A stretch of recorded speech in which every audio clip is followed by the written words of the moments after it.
Hello, everyone, and welcome to the Jeffrey Epstein Show. I'm your host, Bobbycapucci, and this is Daily Drop number 331. I want to go back to the hearing on Tuesday and talk a little bit more about Judge Rosemary Pooler's comment about Ghislaine Maxwell being a victim. Now, I said that night in the recap how Pooler might have been playing devil's advocate here, just trying to bring it up and get it out there, but I think it's kind of a weird statement for her to make, especially considering it didn't even seem like these judges really knew what was going on in this case. It was like, almost like they were like just trying to catch up as they were sitting there and hearing the details. Like, how don't you know who the judge was who had the case before Preska? I mean, you're one of the highest courts in the land, and you don't even have your shit together, but you're going to fire off a statement like Ghislaine Maxwell could be a victim?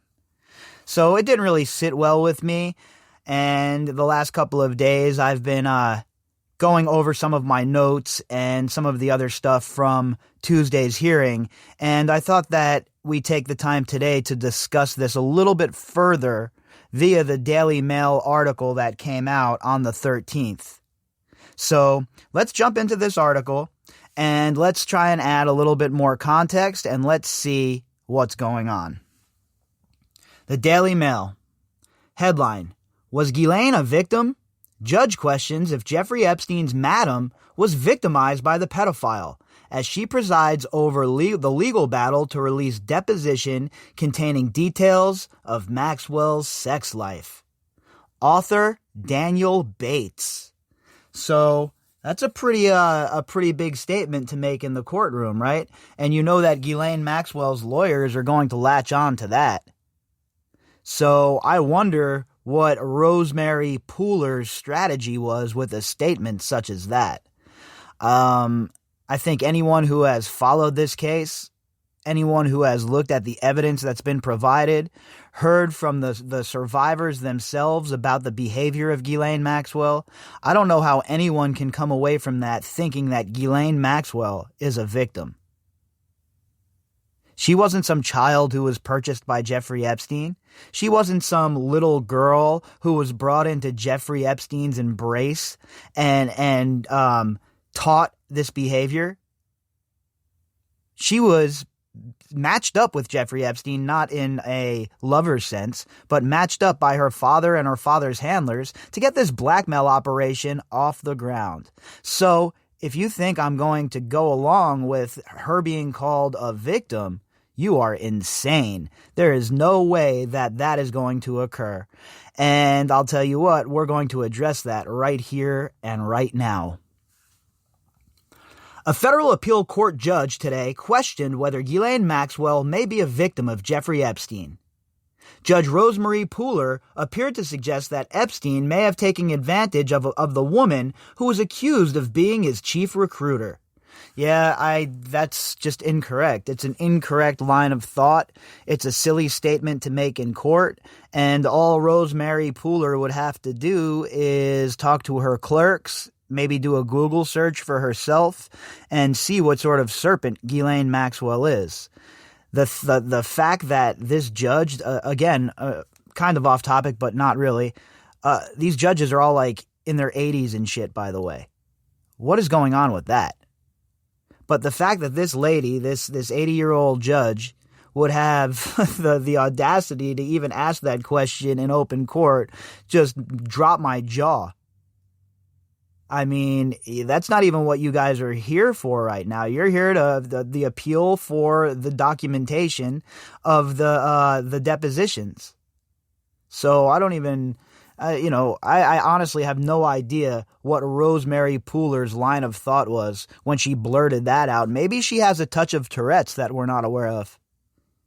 The curious comment took place in a hearing held today to decide whether to release a deposition given by Maxwell about her sex life as part of the civil libel case brought against her. And again, there is no evidence that points to Ghislaine Maxwell being a victim of Jeffrey Epstein here. None. Zero. Zilch. Nothing. Just because you're a female and you're in cahoots with somebody like Epstein, that doesn't mean when you get caught, you can just say, oh, well, I was a victim too, without any evidence proving that. And my friends, we have no evidence that proves that. What, we have her statement saying that? We have some people making some sort of speculation, but there is zero evidence. You look at all of the survivors who have come forward. You look at what people have said about what happened to them at her hands, and I find it very, very hard to believe that this lady was anything besides a leader of this criminal enterprise. Judge Pooler brought up the investigation done by journalist Julie Brown and the Miami Herald in the 2018 that led to Epstein's arrest. She said she respected the paper's reporting. She added that its reporting led to some important work in the protection of young female victims. But Miss Maxwell may be a victim as well. Isn't that true? And when she said it, I was like, huh? I looked over at my girlfriend and I was like, did she really just say that? And yeah, she really did. So again, I honestly think that Judge Pooler really doesn't know anything about this case. And that's crazy to think, right? That this judge who is hearing this case should have every single bit of it locked down. But to ask a question like that is just absurd in my opinion. You notice none of the other judges, the other two judges, jumped on board with that, right? None of them followed up with that. None of them tried to dig deeper with that. So I don't really know what Pooler's up to here. I don't know what she was thinking. But out of all of the judges that were hearing the arguments, Pooler seemed to be the most, what's the word I'm looking for?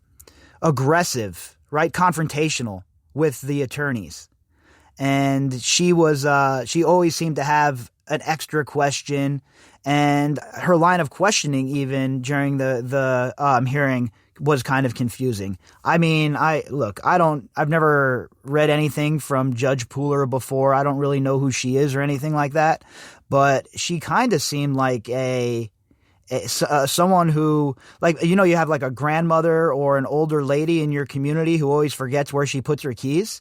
That's kind of what Judge Pooler seemed like to me during this case. It was just weird. Her line of questioning, everything about Judge Pooler seemed just weird.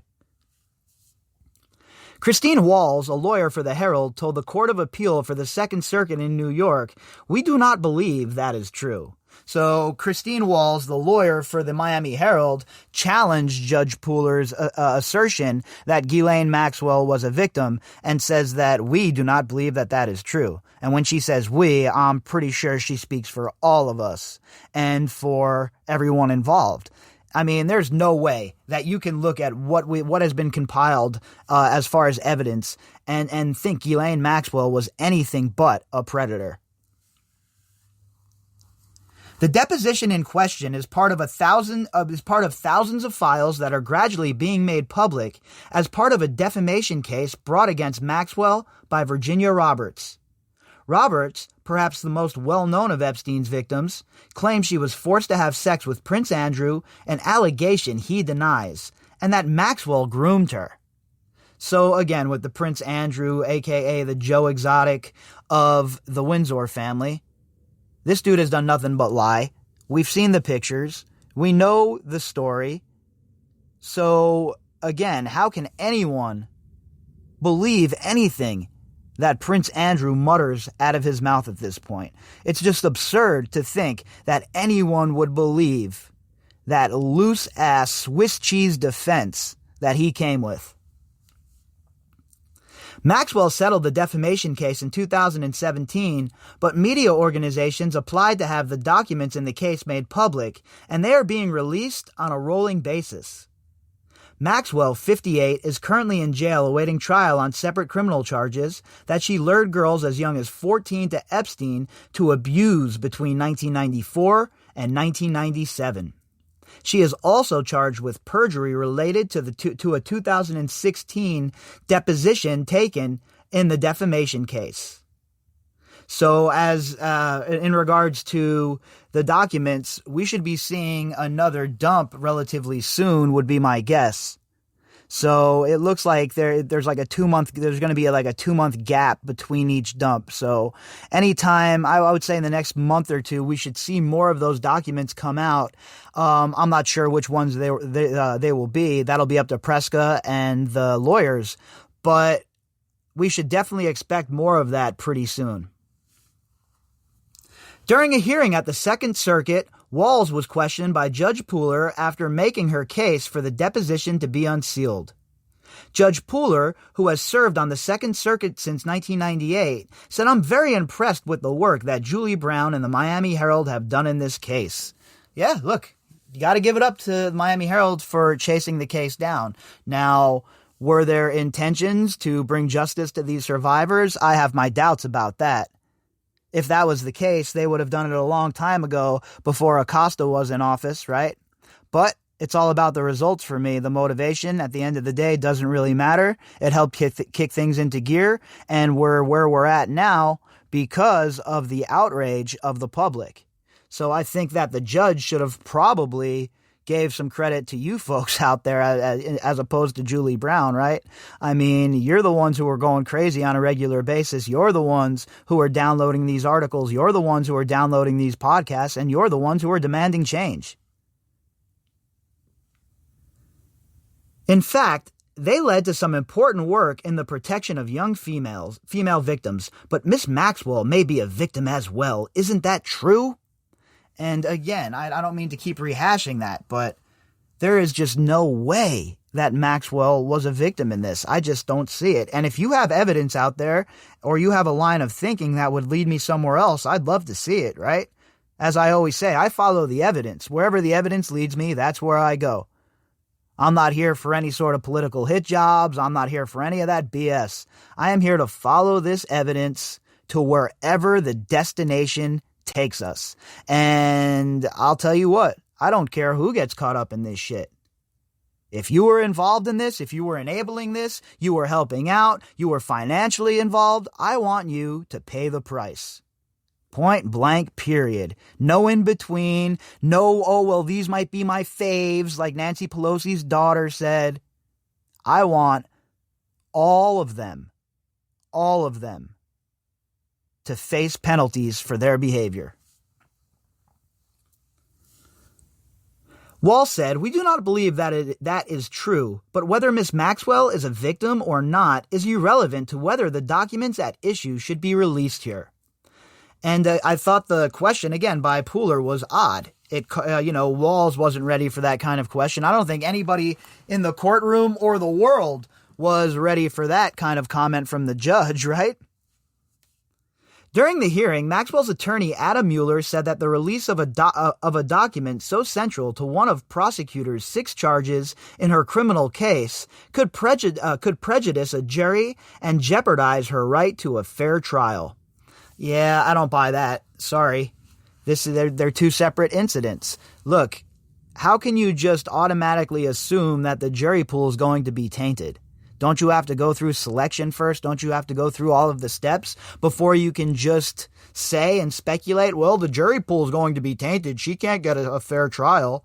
If Scott Peterson could get a trial, if that guy who killed Shanann Watt got a trial, I'm pretty sure we can find 12 jurors to sit down and try Ghislaine Maxwell, okay?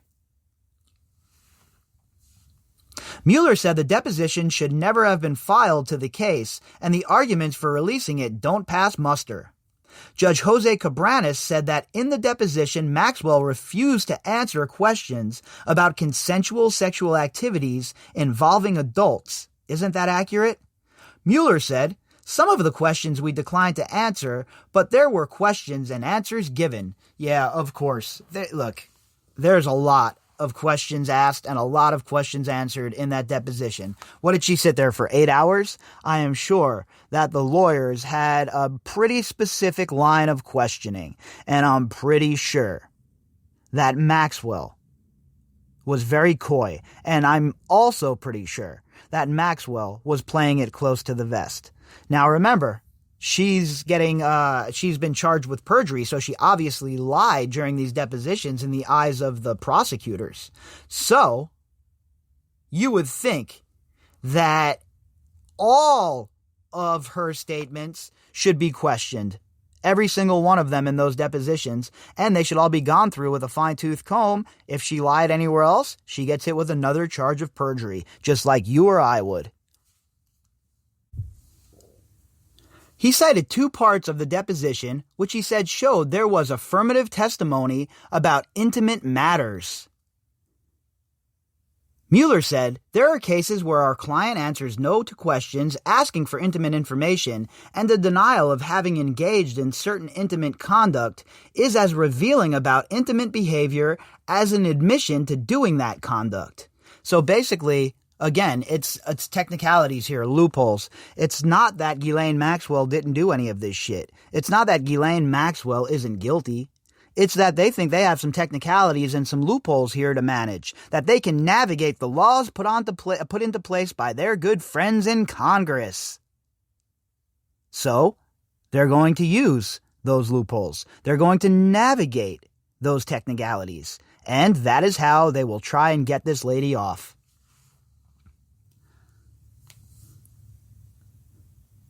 To the extent there was, I don't remember answers, or I'm not going to answer, or know the questions themselves, these were leading questions that presuppose an answer and presuppose as evidentiary basis for the answer. The questions themselves were problematic. Whatever, okay? The questions themselves were problematic. You know what was problematic? Your client procuring, grooming, and abusing girls for decades. That's problematic, okay? So take your technicalities and shove them, sir. It's akin to a when did you stop beating your wife type question, and there are lots of examples of that throughout the deposition. Well, the answer is, there might not have been wife beating going on, but the real question should have been, when did your client stop molesting little girls? That's the real question. Judge Cabranes asked, is it fair to say your client did not deny knowledge of any activity involving underage minors, or did she? Mueller said, I'm hesitant to answer the question only because at the moment the deposition is sealed. I can try to speak in generalities to avoid revealing something that is for the moment sealed. Again, he's trying to talk circles around it.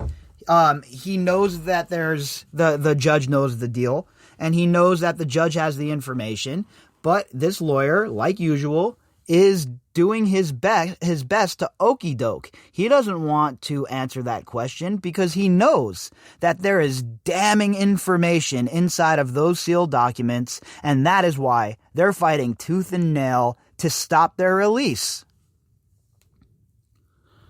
Maxwell's lawyers have previously said the deposition concerns attempts to compel Miss Maxwell to answer intrusive questions about her sex life. Well, you were under oath. There was a deposition, okay, because you were being sued. All of your secrets, all your privacy, that goes out the window when you get yourself in a situation like this. You want to be a private person? Well, don't be an asshole. They have called the questioning extremely personal, confidential, and subject to considerable abuse by the media. It's always the media. Oh, it's everybody else's fault. No, it's your fault, okay? You're the one who did the things that are explained in this deposition, nobody else. So you can't be mad when you get caught and the world wants to know the details. That's how it works. The 3 appeal court judges reserved judgment on unsealing the deposition. The next batch of documents to be made public will involve 2 figures only identified as John Doe 1 and 2 who have requested that their names be removed. The first batch were unsealed last August, and in them Roberts named a slew of famous men who were allegedly involved in the abuse of girls by Epstein. So again, it was August. Yeah, I would say by next month, maybe December, we should have another dump and another tranche of files for us to dig through. They included former U.S. Senate Majority Leader George Mitchell, Epstein's attorney Alan Dershowitz, billionaire financier Glenn Dubin, former New Mexico Governor Bill Richardson, the late MIT scientist Marvin Minsky, and modeling agent Jean-Luc Brunel. And then in this article, they also have a link to the email that Ghislaine Maxwell and Jeffrey Epstein were talking to each other with. That came out during the first arraignment. So we've covered that. I'm not going to read that again. We'll pass that. In the message, Maxwell urged Epstein to go public about a British girlfriend of his in an apparent attempt to discredit the allegations against him. And that's talking about the email. So he obviously, and him and Ghislaine Maxwell obviously were trying to work it out so that Maxwell could come back out into public life to try and have Jeffrey Epstein massage the situation for her, and have Epstein's girlfriend at the time, who was Shelley Lewis, a.k.a. Chocolate Sauce, come out and say that they were together to try and get it look like Maxwell had no involvement in this. And that email emerged during the arraignment. So we covered that when it happened. But you know what? Let's just read it again real quick so we have a little more context. What the hell? Since J.E. was charged in 2007 for solicitation of a prostitute, I have been the target of outright lies, innuendo, slander, defamation, and salacious gossip and harassment. Headlines made up of quotes I have never given, statements I have never made, trips with people to places I have never been, holidays with people I have never met, false allegations of impropriety and offensive behavior that I abhor and have never, ever been party to, witness to events that I have never seen, living off trust funds that I have never had, party to stories that have changed materially both in time, place, and event, depending on what paper you read, and the list goes on. I have never been a party in any criminal action pertaining to J.E. For the record, at the time of Jeffrey's plea, I was in a very long-term committed relationship with another man and no longer working for Jeffrey. Whilst I remained on friendly terms with him up until his plea, I have had limited contact since. So, you're a liar, all right? We know you're a liar. And the guy she was with at the time was Tom Waits, another Clinton friend, another big-time friend of the Clintons. The latest hearing came as the New York Daily News reported that lawyers for Epstein and Maxwell's alleged survivors tried to get the same prosecutors who brought charges against them to do so back in 2016. David Boies, who represents Roberts among other Epstein survivors, pleaded with Amanda Kramer, the top human trafficking prosecutor in the Southern District of New York, 4 years ago. And remember, I just did an article on that, and I've had a problem with Mr. Preet Bharara for a very long time, and Amanda Kramer is no better. The SDNY, up until recently, was an absolute dumpster fire, a shit show, a joke. And they're starting to crawl their way out of that hole now by prosecuting this case correctly.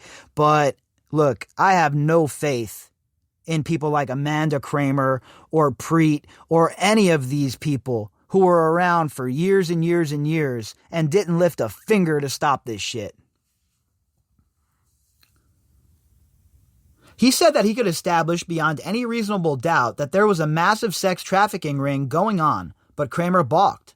She reportedly said that this has already been looked into, referring to the 2007 plea deal Epstein reached with federal prosecutors in Florida, and it all goes back to that plea deal. That's the one biggest slap in the face, F you to everybody in this whole entire six-sorted ordeal, and that's the plea deal. If that thing would go away, if that thing never was given to them, we'd have a whole different conversation right now. But that plea deal is the stick in the mud. Under that sweetheart arrangement, Epstein served just 15 months in jail, but Kramer was apparently reticent about second-guessing the work of her colleagues in Florida. Yeah, because they do such good work down there in Florida, huh? Such fantastic work that you should never question your colleagues' work. What kind of nonsense is that? What sort of bullshit unwritten rule is that? If I have a colleague at work and they do something wrong, you better believe I'm going to question it and call it out, because it's going to make the rest of our lives miserable. It was not until the Miami Herald's report in 2018 that Epstein was finally arrested by prosecutors in the Southern District of New York in July 2019. Epstein hanged himself weeks later, allegedly, while awaiting trial, and Maxwell was arrested in July this year, almost a year to the day that Epstein was apprehended. She denies all allegations against her and is due to stand trial next summer. Well, look, I'm pretty sure that most of you, if not all of you out there, agree that there's zero chance that Ghislaine Maxwell is a victim, and there is zero chance that we're not going to blow that narrative out of the water around these parts. Because, folks, it is rather obvious that Ghislaine Maxwell held a leadership role side by side with Jeffrey Epstein for decades. If you'd like to contact me, you can do that at bobbycapucci@protonmail.com. That's BOBBYCAPUCCI@protonmail.com. You can also find me on Twitter at BOBBY_CAPUCCI and all of the links that go with this episode can be found in the description box. All right, everybody, I will be back tomorrow morning and we will start all over again.